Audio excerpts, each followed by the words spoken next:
The wind came down from the Beartooth Range like the breath of something ancient and hungry. It was the kind of wind that found every crack in a man's cabin, every gap in his wool coat, every weakness in his resolve. November of 1867 had arrived in the Montana Territory with a vengeance, and Samuel Bridger stood at his cabin door, staring at the empty wooden box that should have held his winter's supply of ammunition. The lead balls were gone. Every last one of them. He'd miscounted, or perhaps his wife Margaret had traded some to the passing tinker for needles and thread without telling him. It didn't matter now. What mattered was the bitter truth settling in his gut like a stone. Winter was 3 weeks away. His family had barely enough smoked meat to last through December, and he had no bullets for his rifle. The other hunters in the valley, men like Thomas Garrett and his sons, they'd stocked up at Fort Benton during the summer. They'd paid the premium prices for factory-cast lead balls, perfectly spherical, each one identical to the next, made in the great foundries back east where men in leather aprons worked massive molds and quality was guaranteed. Samuel had meant to do the same, but the crop had been poor, and Margaret's illness in July had taken every spare coin they had for the doctor's visit from Helena. Now, standing in the cutting wind with winter bearing down, he understood the full weight of his miscalculation. A mountain man without ammunition was like a sailor without a sail. You might survive, but you wouldn't thrive, and in country like this, there was precious little difference between the two. The rifle leaning against his cabin wall was a beauty, a Pennsylvania-made long gun that could drop an elk at 200 yards in the right hands. Samuel had those hands. He'd been hunting these mountains since he was 14, had come west with his father in '52, and had learned to read the land like other men read newspapers. But a rifle without bullets was just an expensive club, and clubs wouldn't feed 4 mouths through a Montana winter. He thought of his daughters, Emma and little Sarah, and the way they'd looked at dinner the night before, eyes lingering on the thin stew, saying nothing, but understanding everything. Children learned quickly out here. They learned that hunger was always one mistake away. Samuel closed the door and walked to his workbench, where his bullet mold sat gathering dust. It was supposed to be his salvation, his backup plan. But the mold was cracked, a hairline fracture running through the cavity that would make any ball it produced lopsided and useless. He'd noticed it 2 months back, and had meant to order a replacement from the catalog, but again, money had been tight, and he'd told himself he had enough factory balls to last. Another miscalculation, another mistake that could cost everything. He picked up the mold anyway, turning it over in his hands. The brass was cold and heavy, worn smooth from years of use by whoever had owned it before him. Without this mold, or one like it, casting proper bullets was nearly impossible. The factory method required precision, temperature control, and equipment he simply didn't have. Every hunter knew this. Every man who'd ever tried to make his own ammunition understood the fundamental truth. You needed the right tools, or you'd end up with misshapen lumps of lead that would tumble out of your barrel with all the accuracy of a thrown rock. They called such failures pebbles. In the trade, a dismissive term for amateur work that wouldn't fly straight, wouldn't hit true, and would more likely get you killed than feed your family. But Samuel had lead. He had a small pig of it, maybe 10 pounds, bought in better times and stored in his workshop. He had a fire. He had time, at least a little bit of it, before the really hard weather set in. What he didn't have was a choice. He could ride 3 days to Fort Benton and beg credit from a merchant who'd already extended too much, or he could try to make ammunition work with what he had. The mathematics were brutal and simple. He built up his forge fire, watching the coals glow red and then orange as he worked the bellows. The lead pig went into his iron ladle, and he watched it transform from solid metal to liquid silver, mesmerizing and dangerous. The cabin filled with the acrid smell of molten lead, and Margaret came to the doorway of the sleeping room, a question in her eyes. He just shook his head, and she withdrew, trusting him to find a way. That trust was heavier than the lead in his ladle. Without a proper mold, Samuel tried the old methods he'd heard about but never attempted. He carved a cavity in a block of maple, hoping the wood would hold its shape long enough. It didn't. The first pour burned the wood black, and the lead spread into an irregular puddle. He tried using a clay impression, carefully shaped and dried. The clay cracked the moment the molten metal touched it. He attempted to use river sand, packed tight, but the bullets that emerged were grotesque things, lumpy and asymmetrical, nothing like the perfect spheres he needed. By the end of the first day he had a collection of perhaps 20 lead pieces, and not one of them looked like a proper bullet.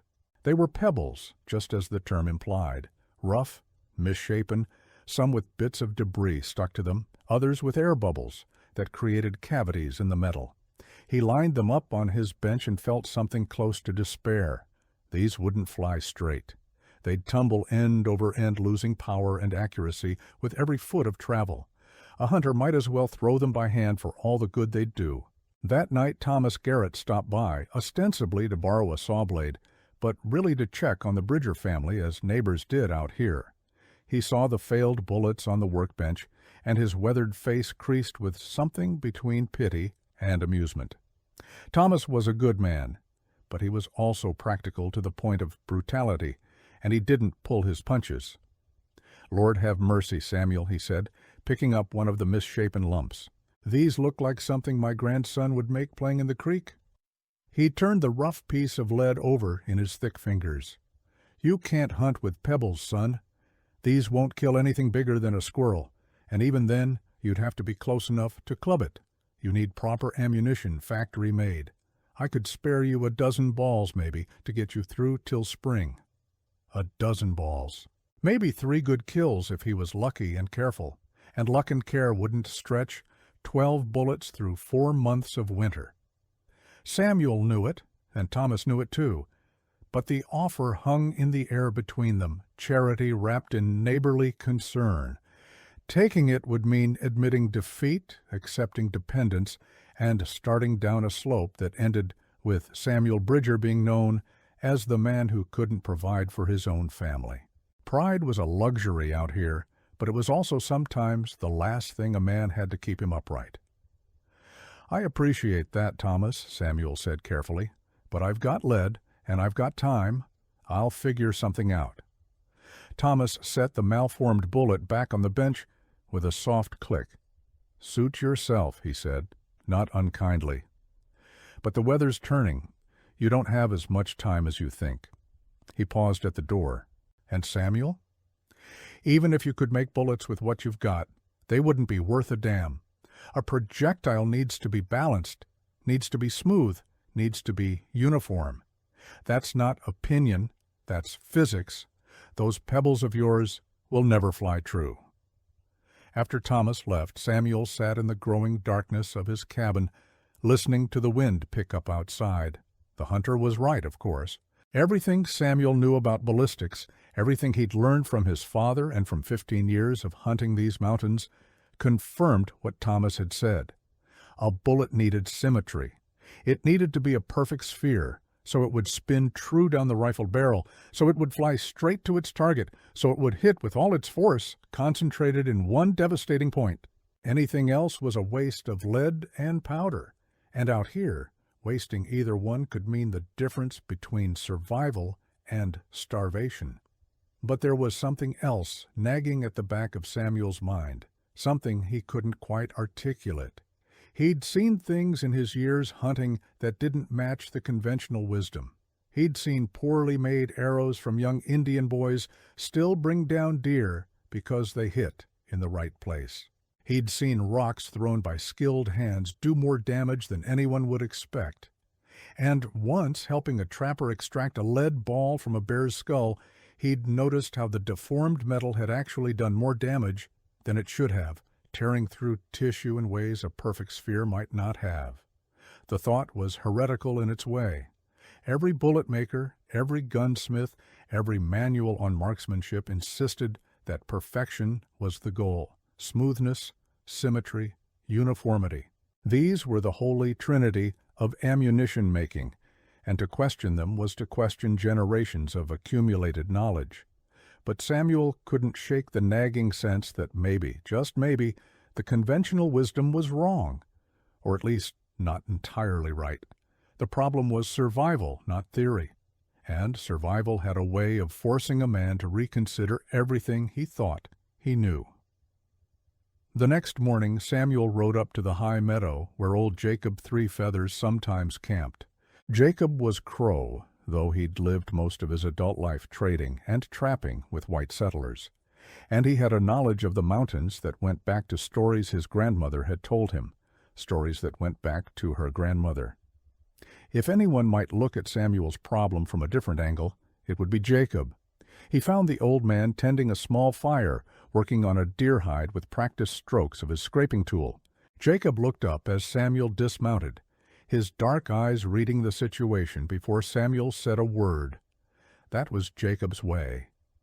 He saw more than most men because he looked at things that others ignored. "You have the look of a man whose winter stores are empty," Jacob said in his careful English, accented but precise. "But you carry no rifle, so you hunt for something else." Samuel explained his situation, and Jacob listened without interruption, nodding occasionally. When Samuel finished, the old man stood and walked to a leather bag hanging from a branch. He pulled out 3 small stones, each roughly spherical, but distinctly irregular, marked with deliberate grooves and ridges. "My grandfather's grandfather made stones like these for his sling," Jacob said, turning one over in his palm. "Not smooth, not round. The old ones knew that a stone that spins as it flies, yes, that hits hard. But a stone that tumbles, that tears as it goes, that kills better. The shape grabs the air different, makes the stone do more damage when it arrives." He handed one of the stones to Samuel.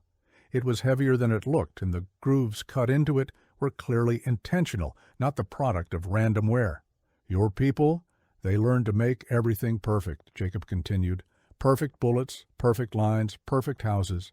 My people, we learned to work with imperfect.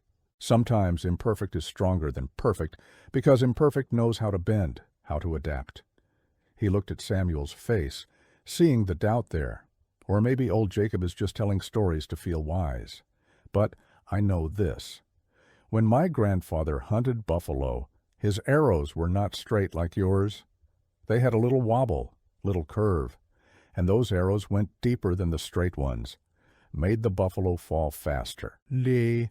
Samuel rode back to his cabin with Jacob's words circling in his mind like ravens over a carcass. Everything in him resisted what the old man had suggested, deliberately making imperfect bullets. It flew in the face of everything he'd been taught, everything that made sense. And yet there was something in it that resonated with those nagging observations he'd accumulated over the years. That night he conducted an experiment. He took 2 pieces of wood, set them up at 20 paces, and loaded his rifle twice. First he loaded with one of his few remaining factory-made balls, the kind everyone trusted. He fired, and the ball punched a clean hole through the wood, traveling straight and true. Then he loaded one of his malformed Pebbles, half expecting it to miss entirely or bounce off harmlessly. The rifle kicked the same, but the sound was different, slightly off-note. The pebble hit the second piece of wood, and instead of a clean hole, it tore a ragged gash, splintering the wood far more dramatically than the perfect ball had done. Samuel approached slowly, examining the damage. The irregular bullet had tumbled as it flew, yes, but when it hit, it had released its energy in a devastating, chaotic way. The wound in the wood was ugly, violent, and undeniably more destructive. His heart began to beat faster. This shouldn't work. This shouldn't be possible. And yet, there it was. Over the next week, as November slid deeper toward winter and the first real snows began to dust the high peaks, Samuel threw himself into his new understanding with the fever of a convert.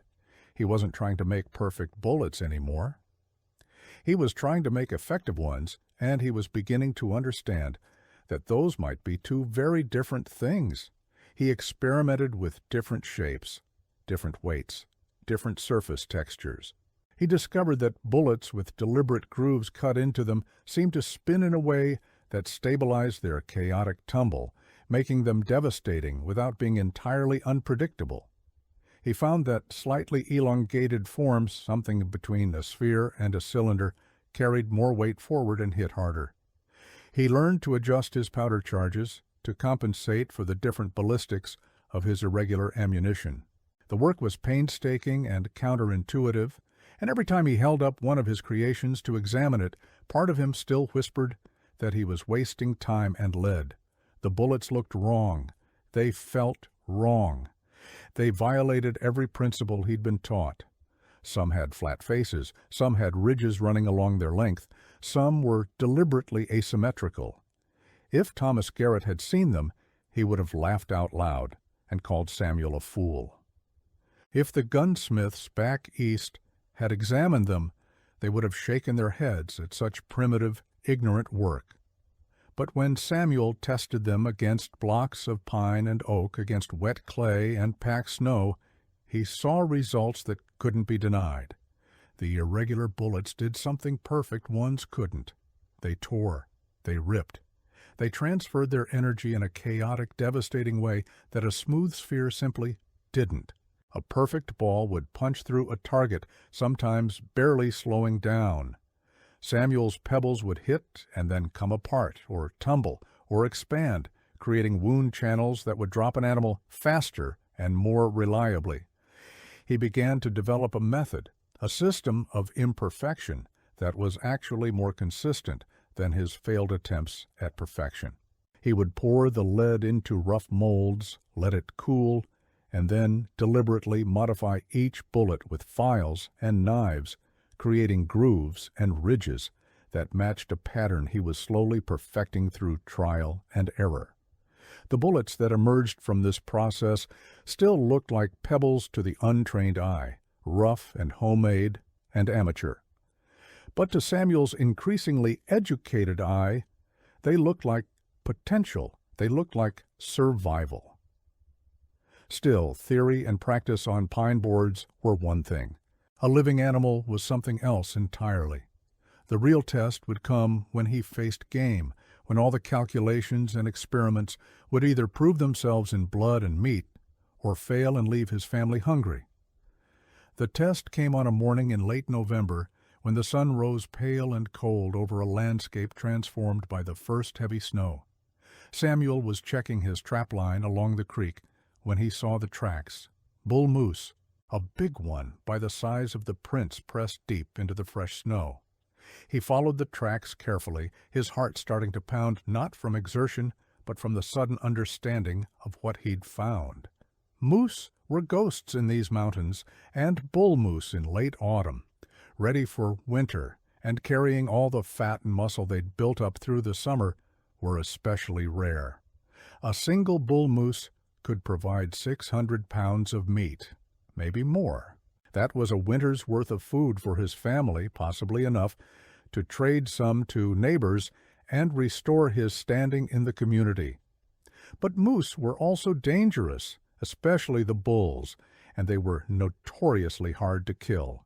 Their hearts were protected by massive layers of muscle and fat, and a poorly placed shot could wound the animal and send it running for miles, leaving a trail of blood but no meat. Samuel needed a perfect kill, and he had nothing but his homemade pebbles to do it with. He found the moose in a clearing near the creek, where willow brush grew thick and winter brown. The animal was magnificent and terrible, standing perhaps 7 feet at the shoulder, antlers spreading wide like skeletal hands reaching for the gray sky. Its coat was dark brown, almost black, and steam rose from its nostrils in the cold morning air. It was feeding on stripped willow bark, unaware of Samuel's presence downwind. Samuel had one shot, maybe two if he was lucky and fast, but moose could cover ground like steam locomotives when startled, and a second shot at a running animal that size was more prayer than marksmanship. The range was perhaps 80 yards, not far, but not close either, and the wind was picking up, swirling in the clearing in unpredictable ways. He loaded his rifle with one of his best pebbles, a piece of lead he'd worked on for 3 days, shaping and grooving until it felt right in his hand. It was heavy for its size, elongated slightly, with 3 deliberate ridges spiraling around its body. In the bag at his side, he had perhaps 24 more like it, each one slightly different, each one ugly and imperfect, each one a bet against everything conventional wisdom said would work. The conventional shot would be to the heart, a target no bigger than a dinner plate, protected by ribs and muscle. The lungs were a larger target but less immediately lethal. Samuel had taken both shots hundreds of times on deer and elk. But this was different. This was a bull moose, an animal that could take a perfect factory ball through the heart and still run 100 yards before it fell. This was an animal that required not just a good shot, but a devastating one, and Samuel was about to try to kill it with a homemade bullet that every hunter in the territory would call a pebble and a fool's errand. He settled the rifle's stock against his shoulder, feeling the familiar weight and balance of the weapon. He found the moose in his sights, tracking the massive animal's shoulder, looking for the exact spot where the heart would be, where a bullet would have the best chance of stopping the bull before it could run. His breathing slowed, his heart rate steadied. The wind touched his face, coming from the west, slight but present. Everything depended on this moment. His family's winter, his pride, his stubborn, possibly insane belief that he'd discovered something real, something true in his rough experiments with imperfect lead. He squeezed the trigger. The rifle bucked against his shoulder with a sound that echoed off the creek valley walls. The moose's head came up, eyes wide, and Samuel's heart seized as he saw the animal gather itself to run. But then something happened. The bull's front legs faltered, not collapsed, but stumbled, as if the ground had suddenly become uncertain. The massive head swung around, confused, and then the animal simply folded, front legs first, then rear, settling into the snow with a finality that sent up a small white cloud. Samuel stood frozen, not quite believing what he'd seen. He'd killed many animals in his life, had become intimately familiar with how they died under different circumstances. And what he'd just witnessed was different. The moose hadn't run, hadn't fought, hadn't tried to flee. It had gone down almost immediately, as if the bullet had done something to its internal systems that was more catastrophic than a simple hole through the heart. He approached carefully, rifle reloaded just in case, but the bull didn't move. When he got close enough to examine the wound, he understood why. The entry hole was ragged but not large, about where he'd aimed, just behind the front shoulder. But when he rolled the massive animal onto its side and found where the bullet had exited, he saw devastation that took his breath away. The exit wound was enormous, a ragged tear in the flesh that spoke to massive internal damage. His irregular bullet had entered the chest cavity, had tumbled or expanded, or done something that turned it from a simple projectile into a destructive force, and it had torn through the moose's heart and lungs like a buzzsaw through pine. A perfect factory ball would have made a clean tunnel. This homemade pebble had created a wound channel that was catastrophic and immediately lethal. The moose had died in seconds, maybe less, its vital systems so thoroughly destroyed that there was no possibility of flight, no chance of survival, no lengthy tracking through snow and brush. Samuel sat down in the snow next to the dead bull, his legs suddenly weak.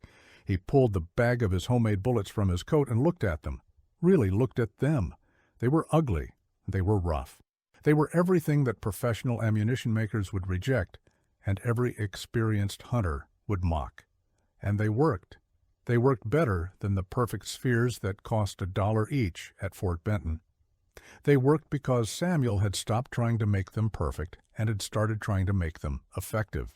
The trip back to his cabin to get Margaret and a sled, the long process of butchering and hauling the meat in sections through the snow, the work of hanging and processing 600 pounds of moose, All of it passed in a kind of daze for Samuel. His hands moved through the familiar motions, but his mind was elsewhere, turning over the implications of what he'd discovered. He'd broken the rules, not maliciously, not carelessly, but out of necessity. And in breaking them, he'd found something that the rules had obscured. The perfection that factory bullets represented wasn't actually about killing effectively. It was about manufacturing efficiency, about creating uniform products that could be made by the thousands in foundries back east. But uniformity and effectiveness weren't the same thing, and somewhere along the way, hunters had started to confuse the two. When Thomas Garrett came by 3 days later to help with the butchering, as neighbors did, he stopped short when he saw the amount of meat hanging in Samuel's smokehouse. His eyes went wide, then narrow, calculating. "You got a moose?" he said flatly. "Bull," Samuel confirmed, "up by Willow Creek." "With what ammunition? Last I saw you were making pebbles that couldn't hit a barn from inside it." Samuel walked to his workbench and picked up one of his bullets, the rough lead heavy in his palm. He held it out to Thomas, who took it reluctantly, turning it over with the same expression a banker might give a counterfeit bill. "Still looks like a pebble to me," Thomas said. "Then I guess pebbles work better than we thought," Samuel replied. "One shot, 80 yards. Bull went down like God himself reached out and pushed him over." Thomas looked from the bullet to the meat to Samuel's face, seeing the quiet certainty there. "That's not possible," he said, but the words lacked conviction. The evidence was hanging in strips throughout the smokehouse, more meat than Thomas himself had brought in this season despite his factory ammunition and fancy molds. "Come spring," Samuel said, "when you're casting bullets with your good mold and your factory specifications, try something for me. Make 1 or 2 irregular. Put some grooves in them. Don't worry about making them perfect. Then test them against your perfect ones. You might be surprised." Thomas left without saying much more, but Samuel saw him pocket the bullet he'd been examining and knew that the seed had been planted. Men like Thomas were practical above all else, and meat hanging in a smokehouse was a practical fact that couldn't be argued with. Word spread, as word always did in mountain communities where everyone depended on everyone else for survival. By December, Samuel had visitors he barely knew, trappers and hunters and settlers, from valleys 30 miles away, all asking to see the man who'd brought down a bull moose with homemade pebbles. He showed them his method, demonstrated the irregular bullets, explained as best he could about how they seemed to transfer energy differently than perfect spheres. Some laughed and left. Some watched skeptically and thanked him politely for his time. But some, the ones who'd been paying attention to their own hunts, who'd noticed anomalies that didn't quite match the conventional wisdom, some of them started experimenting themselves. By the new year, Samuel had requests for bullets he couldn't possibly fill, and by the spring thaw, 3 other hunters in the territory were making their own versions of his design, each one slightly different, each one effective, in ways that factory ammunition wasn't. The innovation spread slowly, the way good ideas always did on the frontier. It wasn't written down in manuals or sold in stores. It was passed from hunter to hunter, modified and improved, adapted to different needs and situations. Some men found that slightly different shapes worked better for elk than deer. Others discovered that the grooves could be cut at different angles for different effects. The knowledge accumulated not in any single place, but in the collective experience of men who'd chosen to question what everyone knew to be true. Samuel never claimed to have invented anything revolutionary. When people asked him how he'd figured it out, he told them the truth: desperation and observation mixed with the willingness to look foolish, trying something that shouldn't work. He talked about Jacob Three Feathers and the old wisdom about imperfection sometimes being stronger than perfection. He explained that he'd simply been forced to reconsider his assumptions when the conventional approach wasn't available to him. What he'd really discovered, though he didn't always articulate it this way, was a principle that went beyond bullet making. He'd learned that the difference between wisdom and stubbornness was often just a matter of whether you were willing to question what everyone believed to be true. The frontier was full of men who knew the right way to do things, who followed the established methods because those methods had worked for their fathers and grandfathers. And most of the time, those men did just fine. But sometimes the old methods failed. Sometimes circumstances forced you off the well-worn path and into territory where the conventional wisdom was worse than useless. And in those moments, the men who survived weren't the ones who clung hardest to what they'd been taught. They were the ones who could look at a problem fresh, who could observe what was actually happening instead of what was supposed to happen, who could combine knowledge from different sources, white and Indian, old and new, theoretical and practical, into something that worked. Samuel's homemade bullets, his Pebbles, became a small legend in the Montana Territory, not because they were perfect, but because they were effective, not because they followed the rules, but because they achieved results. And in the process, they taught a lesson that went far beyond marksmanship, that survival often depended less on doing things the right way and more on doing things the way that worked, even if that meant looking foolish for a while, even if that meant other men called your efforts pebbles and laughed at your rough, irregular attempts to solve an old problem in a new way. The spring of 1868 came to the Montana Territory with the usual violence of mountain weather, snow, and sun, alternating daily, the creeks running high with meltwater, and the bears emerging hungry and dangerous from their winter dens. Samuel Bridger emerged too, not hungry, but transformed in subtle ways, carrying knowledge that would have seemed impossible 6 months earlier. He had led left, and the skill to make bullets that worked. His family had survived the winter not just adequately, but well, with meat to spare and a reputation restored. But more than that, he had something that couldn't be measured in pounds of lead or slabs of venison. He had the understanding that the frontier demanded more than just following orders or repeating what you'd been taught. It demanded observation, it demanded adaptability, and above all, it demanded the humility to recognize when your cherished beliefs might be wrong. In the end, that's what the story of Samuel Bridger's homemade bullets really was. A story about a man who'd been forced to choose between pride in conventional methods and the practical needs of survival. He'd chosen survival, and in doing so, had stumbled onto a truth that men had been slowly learning since the first human picked up a stone and wondered if there might be a better way to throw it. The pebbles that everyone had mocked became the bullets that fed families. The irregular shapes that violated every rule of ammunition making became the standard in small workshops throughout the territory, and the knowledge that desperation and observation could trump expensive equipment and conventional wisdom became part of the folklore that mountain men shared around fires, a reminder that the frontier rewarded those who could think as well as shoot, who could adapt as well as endure, who could question as well as believe. Samuel kept making his bullets long after he could afford factory ammunition again. Partly it was economy. Lead and time were cheaper than store-bought perfection, but partly it was principle. Every time he cast a rough piece of metal and cut deliberate imperfections into its surface, he was reminded of the winter when he'd had to choose between what everyone knew and what might actually work. He was reminded that the wisdom of the frontier wasn't written in manuals or taught in schools. It was discovered in moments of necessity, refined through experimentation, and passed on through the stories men told about the times when conventional wisdom had failed, and something else had saved them.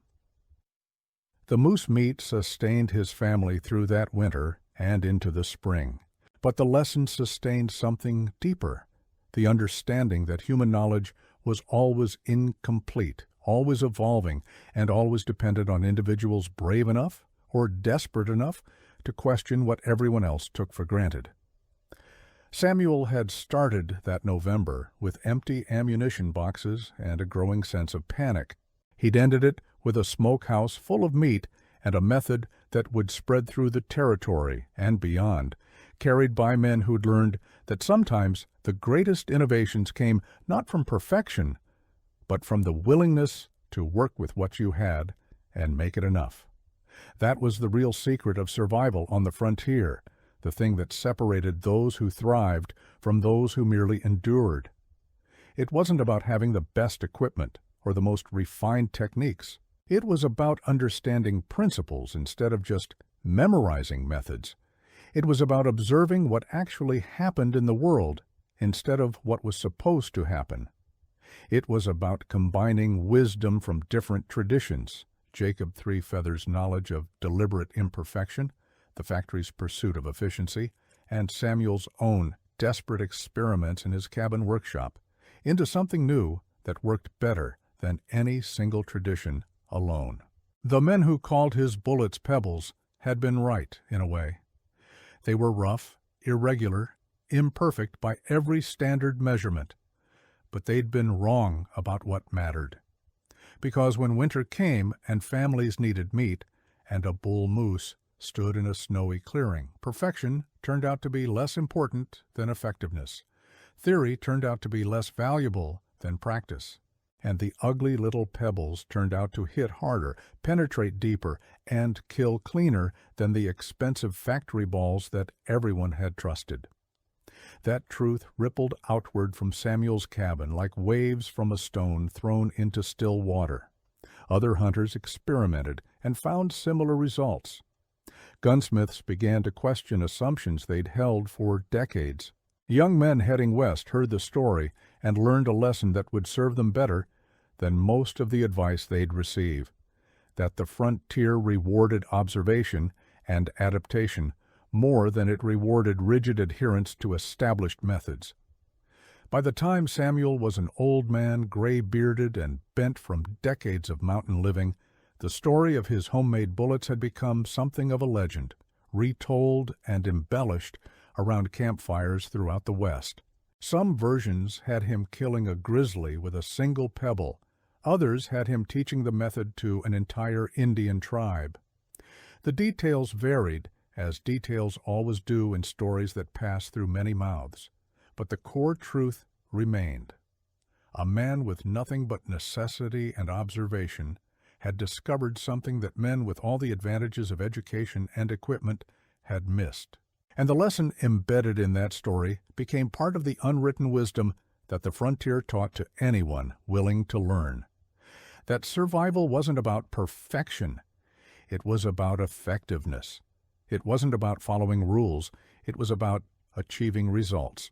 And sometimes the difference between starvation and survival came down to your willingness to try something that everyone else thought was foolish, to trust your observations over conventional wisdom, and to keep refining your rough attempts until they became something that worked. The pebbles that fed Samuel Bridger's family that winter fed something else as well, the growing understanding that human knowledge was not fixed and final, but constantly evolving through the efforts of individuals willing to question, to experiment, and to risk looking foolish in pursuit of what might actually work. That was the real legacy of those homemade bullets. Not just the meat they provided or the lives they saved, but the reminder they offered that sometimes the greatest wisdom came not from expensive tools or expert training, but from simple observation, combined with the courage to act on what you saw, even when everyone else called your efforts nothing but pebbles.